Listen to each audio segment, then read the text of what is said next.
The wind outside howled as I knelt on the creaky wooden floor, prying up the ancient floorboards of the century-old house I had inherited from my grandparents. Dust motes danced in the dim light filtering through the cracked window panes, and the scent of must and decay filled the air. The floorboards protested with a groan as they reluctantly gave way, revealing a hidden space beneath. My heart raced with a mixture of anticipation and trepidation as I reached down into the hidden compartment and brushed away a layer of dirt. My fingers brushed against something cool and hard. With a careful tug, I pulled out an old leather-bound diary. Its pages were yellowed with age, and the cover was embossed with ornate patterns that spoke of a time long past. The weight of the book felt heavy in my hands, like a vessel of forgotten memories waiting to be unleashed. As I flipped through the fragile pages, my eyes widened with a mixture of curiosity and unease. The handwriting was elegant but faded, a testament to the passing of time. The diary belonged to my great-grandmother, Eleanor. She had lived in this very house, and her words told of a life filled with both happiness and sorrow. Yet, it wasn't the tales of her everyday life that sent a shiver down my spine. It was the passages that hinted at something darker, something lurking beneath the surface. Words like whispers, shadows, and unseen presences littered the pages. My heart began to race, and a chill crawled up my spine as I read one particular entry. The whispers have grown stronger, their voices echoing in the corners of my mind.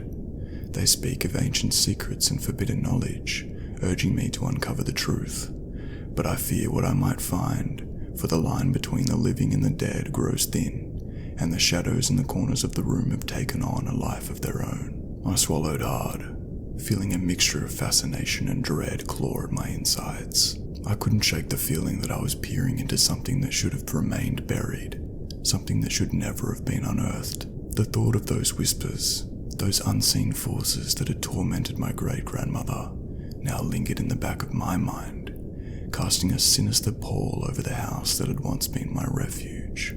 And as the wind outside continued to howl, a strange sensation washed over me, an uncanny feeling that the whispers were no longer confined to the pages of the diary, but were now a palpable presence, surrounding me, beckoning me to uncover the truth, just as they had done to Eleanor all those years ago. Little did I know that the diary's secrets would soon intertwine with my own life, leading me down a path of terror that I could never have imagined. The diary remained an ever-present weight in my thoughts, its secrets haunting my every waking moment. I couldn't shake the feeling that I had stumbled upon something that was meant to remain hidden, and yet the compulsion to delve deeper into its pages was impossible to resist.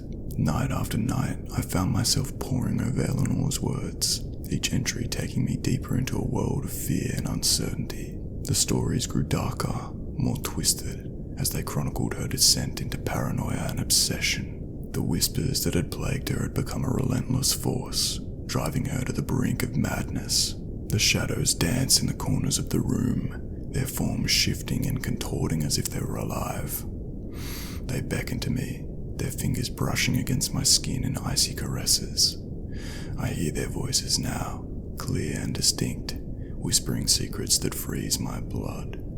I fear the night, for that is when they are strongest, when they seep through the cracks of reality and into my world. The passages were a window into Eleanor's torment, and I couldn't help but empathize with her growing fear. Yet, there was something else that gnawed at me, an eerie sensation that the very act of reading her words was somehow inviting those same whispers and shadows into my life.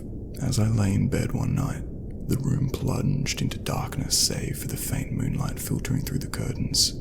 I felt a sudden, bone-chilling presence. My breath caught in my throat as I heard the faintest whisper, a mere susurrus that seemed to come from all directions at once. The hair on the back of my neck stood on end, and a wave of dread washed over me. Uncover the truth, the whisper seemed to brush against my ear, carrying with it a weight of centuries-old secrets. I clenched my eyes shut, willing the feeling to pass. It had to be my imagination, a trick of the mind brought on by the stories in the diary. Yet, when I opened my eyes, I could have sworn I saw a fleeting shadow dart across the room, disappearing into the darkness. My heart pounded in my chest, and I knew that I had awakened something something that I wasn't prepared to confront. But the whispers, they persisted, growing louder, more insistent with each passing night. They seemed to follow me, whether I was alone or in a crowded room. Their words became a constant undercurrent to my thoughts, a haunting reminder of the darkness that had been unleashed. And so, I found myself standing once more before the open diary, its pages filled with the scribbled words of my great-grandmother's torment. I had to uncover the truth, to understand what had driven her to the edge of sanity. But with each page I turned, I couldn't shake the sinking realization that the whispers were no longer confined to the pages. They had become a part of me, a part of my world, and I was descending into a nightmare I could never escape. Days turned into nights, and nights into a relentless blur of terror and uncertainty. The whispers had become a constant companion, a chorus of voices that seemed to mock my every move. Sleep became a distant memory as the shadows danced at the edges of my vision, their forms elusive and ever-shifting. I delved deeper into Eleanor's diary, desperate to find a way to silence the voices that had invaded my mind. The entries grew more frantic, more desperate, as she detailed her attempts to escape the clutches of the shadows and their insidious whispers. I have searched every corner of the house, torn apart every room, hoping to find a way to banish them. But they elude me, slipping through my fingers like smoke.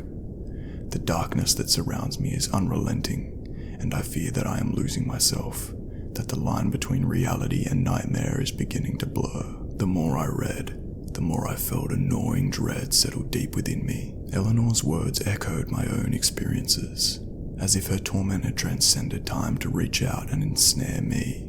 The diary had become a portal to a realm of horror, and I was trapped within its grasp. One fateful night, as the moon hung low in the sky, casting long shadows across the room, I heard a voice, not from the diary, but from within the room itself. It was a whisper, soft and eerie, yet brimming with a malevolent urgency. "Release us." My pulse quickened as I turned toward the source of the sound. The shadows seemed to converge, forming a silhouette that resembled a face, contorted and twisted in agony. Fear clenched in my chest, but there was something else, a perverse curiosity that drove me to confront the source of my terror. With a trembling hand, I reached out toward the shadowy figure. The instant my fingers brushed against the darkness, a surge of icy cold shot up my arm, sending a shockwave of pain through my body. The figure seemed to writhe in response, its form distorting and contorting as if in agony. In a moment of clarity, I realized what I had to do. The whispers, the shadows, they were trapped, bound to this house by some ancient curse, and I, unwittingly, had become their conduit, their link to the world beyond. The diary held the key, the knowledge I needed to break the cycle of torment. As I flipped through the pages, my heart pounding in my chest, I stumbled upon a passage that spoke of a ritual, a way to sever the connection between the shadows and the living. The words were cryptic, a blend of incantations and symbols that seemed to defy comprehension, but I had no choice. The room was suffused with an otherworldly energy as I lit candles and drew intricate symbols on the floor, following the instructions laid out in the diary. The whispers grew louder, more urgent, as if they sensed what I was about to do. The air crackled with an unnatural tension, and I felt a presence gathering around me, a weight that threatened to consume me. With a final incantation, I closed my eyes and felt a surge of power course through me. The shadows recoiled, their screams of rage and anguish echoing in my mind, and then, in an instant, they were gone, banished to whatever dark abyss they had emerged from. The room fell silent, the air heavy with a sense of release. The weight that had haunted me for so long had lifted, replaced by an eerie stillness. I collapsed to the floor, drained and trembling, but the sense of triumph was palpable. I had faced the darkness and emerged victorious, or so I thought. As the adrenaline began to fade and a sense of normalcy settled in, I realized that the diary's secrets were not meant to be unearthed, that some knowledge was best left buried. The whispers, the shadows, they had been silenced, but the price of my victory was a heavy one. The line between reality and nightmare had been blurred beyond recognition, and I could no longer be certain whether the horrors I had faced were truly banished or merely waiting for an opportune moment to return. And as I closed the diary, its pages filled with the tales of my great-grandmother's torment, I couldn't shake the feeling that the whispers still lingered, faint and distant, a reminder of the darkness that had once consumed her life, and now threatened to consume mine. In the wake of my confrontation with the shadows and the banishment of the whispers, a heavy unease settled upon me. The house, once a sanctuary, now seemed tainted by the lingering echoes of a darkness that refused to be fully extinguished. The memories of those harrowing nights haunted me, and I found myself questioning my own sanity as the line between reality and nightmare continued to blur. Days turned into weeks, and the weight of my experiences bore down on me like an unrelenting burden. The diary, once a source of fascination, had become a grim reminder of the dangers that lurked in the depths of the unknown. I considered destroying it, hoping to sever the link between the horrors it contained and my own reality. But some morbid curiosity held me back, a need to understand, to validate the nightmarish journey I had undertaken. As I delved deeper into the history of my family and the house itself, I uncovered more chilling details. There were whispers of a curse that had plagued my ancestors for generations, a curse that tied them to the shadows and the whispers, a curse that demanded sacrifice in exchange for power. The diary, it seemed, was a record of those sacrifices, a chronicle of lives consumed by a malevolent force. One evening, as the sun dipped below the horizon, I found myself drawn back to the hidden compartment beneath the floorboards. The diary lay before me, its pages filled with the torment of generations past. It was a record of suffering, of lives lived in the shadow of an unfathomable darkness. I realized then that I could not escape the legacy that had been thrust upon me, that the whispers and shadows were a part of my blood, a part of my destiny. As I sat there, the weight of the curse pressing down on me, a realization washed over me, an understanding that the only way to break the cycle, to free my family from the grip of this malevolence, was to confront it head-on, to unravel the secrets of the curse, and find a way to sever its hold. The journey ahead would be treacherous, a descent into a darkness that had consumed generations, but I was determined to face it, armed with the knowledge that Eleanor's diary had provided. The whispers may have been banished for now, but the shadows still lingered, waiting for an opportunity to reclaim what they had lost. And so, with a heavy heart and a newfound resolve, I closed the diary, its pages filled with the horrors of the past. The house stood silent around me, its walls holding secrets that stretched beyond the confines of time. The whispers had fallen silent, but I knew that their echoes would continue to haunt me as I embarked on a journey to confront the curse that had plagued my family for generations.